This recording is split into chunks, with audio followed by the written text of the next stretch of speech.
जतुं यस्त्रिपुरं हरेण हरिणा व्याजात् बलिं बध्नता स्त्रष्टुं वारिभवोद्भवेन भुवनं शेषेण धर्तुं धरम् पार्वत्या महिषासुरप्रमथने सिद्धाधिपैः सिद्धये ध्यातः पञ्चशरेण विश्वजितये पायात् स नागाननः विघ्नध्वान्तनिवारणैकतरणिर्विघ्नाटवीहव्यवात् विघ्नव्याकुलाभिमान गरुडो विघ्नेभ पञ्चाननः विघ्नोत्तुङ्गगिरिप्रभेदनपविर्विघ्नाम्बुधेर्वाडवो विघ्नाघोरघनप्रचण्डपवनो विघ्नेश्वरः पातु नः खर्वं स्थूलतनुं गजेन्द्रवदनं लम्बोदरं सुन्दरम् रस्यन्दन्मदगन्धलुब्धमधुपव्यालोलगण्डस्थलम् दन्ताघातविदारितारिरुधिरैः सिन्दूरशोभाकर वन्दे शैलसुतासुतं गणपतिं सिद्धिप्रदं कामदं गजाननाय महसे प्रत्यूहतिमिरच्छिदे अपार करुणापूरतरङ्गितदृशे नमः अगजानन पद्मार्कं गजाननमहर्निशम् अनेकदन्तं भक्तानामेकदन्तमुपास्महे श्वेतांगं श्वेतवस्त्रं सितकुसुमगणैः पूजितं श्वेतगन्धैः क्षीराब्धौ रत्नदीपैः सुरनरतिलकं रत्नसिंहासनस्थम् दोर्भिक्पाशाङ्कुशाब्जाभयवरमनसं चन्द्रमौलिं त्रिनेत्रम् ध्यायेच्छान्त्यर्थमीशं गणपतिममलं श्रीसमेतं प्रसन्नम् आवाहयेतं गणराजदेवं रक्तोत्पलाभासमशेषवन्दयम् विघ्नान्तकं विघ्नहरं गणेशं भजामि रौद्रं सहितं च सिद्ध्या यं ब्रह्मवेदान्तविदो वदन्ति परं प्रधानं पुरुषं तथान्ये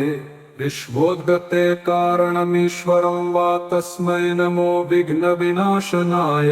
विघ्नेशवीर्याणि विचित्रकानि वन्द्यजनैर्मागधकैः स्मृतानि श्रुत्वा समुत्तिष्ठ गजानन त्वं ब्रह्मे जगन्मङ्गलकं कुरुष्व गणेश हेरम्ब गजाननेति महोदर स्वानुभव प्रकाशिन् वरिष्ठ सिद्धि प्रिय बुद्धिनाथ वदन्त एवं त्यजत प्रभीति अनेक विघ्नान्तक वक्रतुण्ड स्वसंजन्यवासिंश्च चतुर्भुजेति कवीश देवान्तकनाशकारिण वदन्त एवं त्यजत प्रभीति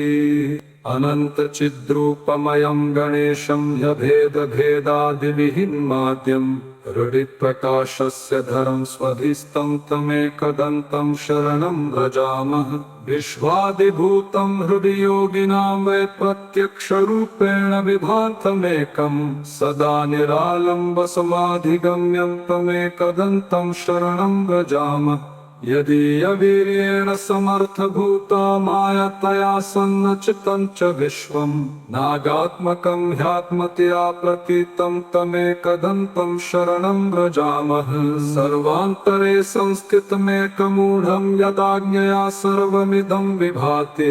अनन्तरूपं हृदि बोधकं वै तमेकदन्तं शरणं व्रजामः यन्योगिनो योगबलेन साध्यं कुर्वन्ति तं कस्तवनेन नौति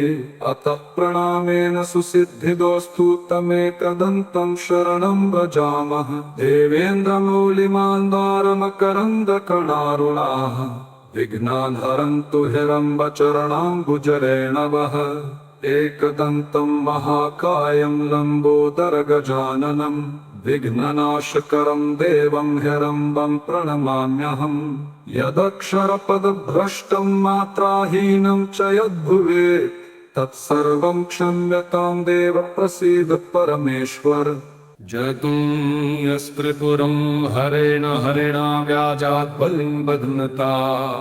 स्त्रष्टुं वारिभवोद्भवेन भुवनं शेषेण धर्तुं धरम् पार्वत्या महिषासुरप्रमथने सिद्धाधिपैः सिद्धये ध्यातः पञ्चशरेण विश्वजितये पायात् स नागाननः विघ्नध्वान्तनिवारणैककरणिर्विघ्नाटवीहव्यवात् विघ्नव्याकुलाभिमान गरुडो विघ्नेभ पञ्चाननः विघ्नोत्तुङ्गगिरिप्रभेदनपविर्विघ्नाम्बुधेर्वादवो विघ्नाघोरघनप्रचण्डपवनो विघ्नेश्वरः पातु नः खर्वं स्थूलतनुं गजेन्द्रवदनं लम्बोदरं सुन्दरं रस्यन्दन्मदगन्धलुब्धमधुपव्यालोलगण्डस्थलं दन्ताघातविदारितारिरुधिरैः सिन्दूरशोभाकर वन्दे शैलसुतासुतं गणपतिं सिद्धिप्रदं कामदं गजाननाय महसे प्रत्यूहतिमिरच्छिदे अपार करुणापूरतरङ्गितदृशे नमः अगजानन पद्मार्कं गजाननमहर्निशम् अनेकदन्तं भक्तानामेकदन्तमुपास्महे श्वेताङ्गं श्वेतवस्त्रं सितकुसुमगणैः पूजितं श्वेतगन्धैः क्षीराब्धौ रत्नदीपैः सुवर्णरतिलकं रत्नसिंहासनस्थं दोर्भिः पाशाङ्कुशाब्जाभयवरमनसं चन्द्रमौलिं त्रिनेत्रं ध्यायेच्छान्त्यर्थमीशं गणपतिममलं श्रीसमेतं प्रसन्नम् आवाहयेतं गणराजदेवं रक्तोत्पलाभासमशेषवन्दयम् विघ्नान्तकं विघ्नहरं गणेशं भजामि रौद्रं सहितं च सिद्ध्या यं ब्रह्मवेदान्तविदो वदन्ति परं प्रधानं पुरुषं तथान्ये विश्वोद्गते कारणमीश्वरं वा तस्मै नमो विघ्नविनाशनाय विघ्नेशवीर्याणि विचित्रकानि वन्द्यजनैर्मागधकैः स्मृतानि श्रुत्वा समुत्तिष्ठ गजानन त्वं ब्रह्मे जगन्मङ्गलकं कुरुष्व गणेश हेरम्ब गजाननेति महोदर स्वानुभव प्रकाशिन् वरिष्ठ सिद्धि प्रिय बुद्धिनाथ वदन्त एवं त्यजत प्रभीति अनेक विघ्नान्तक वक्रतुण्ड स्वसंजन्यवासिंश्च चतुर्भुजेति कवीश देवान्तकनाशकारिण वदन्त एवं त्यजत प्रभीति अनंत चिद्रूपमयं गणेशं ह्यभेदभेदादिविहीनमाद्यं हृदिप्रकाशस्य धरं स्वधिस्तं तमेकदन्तं शरणं भजामः विश्वादिभूतं हृदि योगिनां वै प्रत्यक्षरूपेण विभान्तमेकं सदा निरालम्बसमाधिगम्यं तमेकदन्तं शरणं भजामः यदीयवीर्येण समर्थभूता मायतया सन्नचितं च विश्वं नागात्मकं ह्यात्मतया प्रतीतं तमेकदन्तं शरणं व्रजामः सर्वान्तरे संस्थितमेकमूढं यदाज्ञया सर्वमिदं विभाति अनन्तरूपं हृदि बोधकं वै तमेकदन्तं शरणं व्रजामः यन्योगिनो योगबलेन साध्यं कुर्वन्ति तं कस्तवनेन नौति अतः प्रणामेन सुसिद्धिदोस्तु तमेकदन्तं शरणं व्रजामः देवेन्द्रमौलिमान्दारमकरन्दकणारुणाः विघ्नान् हरन्तु हिरम्बचरणाम्बुजरेणवः एकदन्तं महाकायं लम्बोदरगजाननं विघ्ननाशकरं देवं हिरम्बं प्रणमाम्यहं यदक्षरपदभ्रष्टं मात्राहीनं च यद्भुवेत् तत्सर्वं क्षम्यतां देव प्रसीद परमेश्वर जतुं यस्त्रिपुरं हरेण हरिणा व्याजात् बलिं बध्नता स्त्रष्टुं वारिभवोद्भवेन भुवनं शेषेण धर्तुं धरम् पार्वत्या महिषासुरप्रमथने सिद्धाधिपैः सिद्धये जातः पञ्चशरेण विश्वजितये पायात् स नागाननः विघ्नध्वान्तनिवारणैककरणिर्विघ्नाटवीहव्यवात् विघ्नव्याकुलाभिमान गरुडो विघ्नेभ पञ्चाननः विघ्नोत्तुङ्गगिरिप्रभेदनपविर्विघ्नाम्बुधेर्वादवो विघ्नाघोरघनप्रचण्डपवनो विघ्नेश्वरः पातु नः खर्वं स्थूलतनुं गजेन्द्रवदनं लम्बोदरं सुन्दरं रस्यन्दन्मदगन्धलुब्धमधुपव्यालोलगण्डस्थलं दन्ताघातविदारितारिरुधिरैः सिन्दूरशोभाकर वन्दे शैलसुतासुतं गणपतिं सिद्धिप्रदं कामदं गजाननाय महसे प्रत्यूहतिमिरच्छिदे अपार करुणापूरतरङ्गितदृशे नमः अगजानन पद्मार्कं गजाननमहर्निशम् अनेकदन्तं भक्तानामेकदन्तमुपास्महे श्वेताङ्गं श्वेतवस्त्रं सितकुसुमगणैः पूजितं श्वेतगन्धैः क्षीराब्धौ रत्नदीपैः सुरनरतिलकं रत्नसिंहासनस्थम् दोर्भिक्पाशाङ्कुशाब्जाभयवरमनसं चन्द्रमौलिं त्रिनेत्रं ध्यायेच्छान्त्यर्थमीशं गणपतिममलं श्रीसमेतं प्रसन्नम् आवाहयेतं गणराजदेवं रक्तोत्पलाभासमशेषवन्दयम्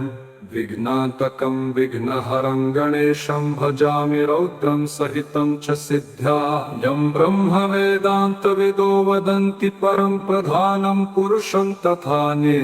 विश्वोद्गते कारणमीश्वरं वा तस्मै नमो विघ्नविनाशनाय विघ्नेशवीर्याणि विचित्रकानि वन्द्यजनैर्मागधकैः स्मृतानि श्रुत्वा समुत्तिष्ठ गजानन त्वं ब्रह्मे जगन्मङ्गलकं कुरुष्व गणेश हेरम्ब गजाननेति महोदर स्वानुभव प्रकाशिन् वरिष्ठ सिद्धि प्रिय बुद्धिनाथ वदन्त एवं त्यजत प्रभीति अनेक विघ्नान्तक वक्रतुण्ड स्वसंजन्यवासिंश्च चतुर्भुजेति कवीश देवान्तकनाशकारिण वदन्त एवं त्यजत प्रभीति अनंत चिद्रूपमयं गणेशं ह्यभेदभेदादिविहीनमाद्यं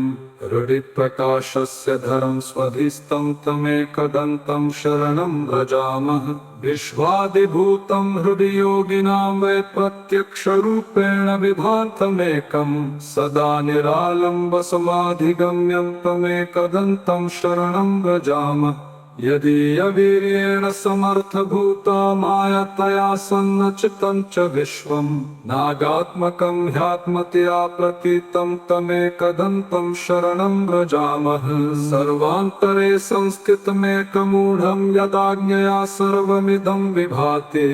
अनन्तरूपं हृदि बोधकं वै तमेकदन्तं शरणं व्रजामः यन्योगिनो योगबलेन साध्यं कुर्वन्ति तं कस्तवनेन नौति अतः प्रणामेन सुसिद्धिदोस्तु तमेकदन्तं शरणं व्रजामः देवेन्द्रमौलिमान्दारमकरन्दकणारुणाः विघ्नान् हरन्तु हिरम्बचरणाम्बुजरेणवः एकदन्तं महाकायं लम्बोदरगजाननं विघ्ननाशकरं देवं हिरम्बं प्रणमाम्यहम् यदक्षरपदभ्रष्टं मात्राहीनं च यद्भुवेत् तत्सर्वं क्षम्यतां देव प्रसीद परमेश्वर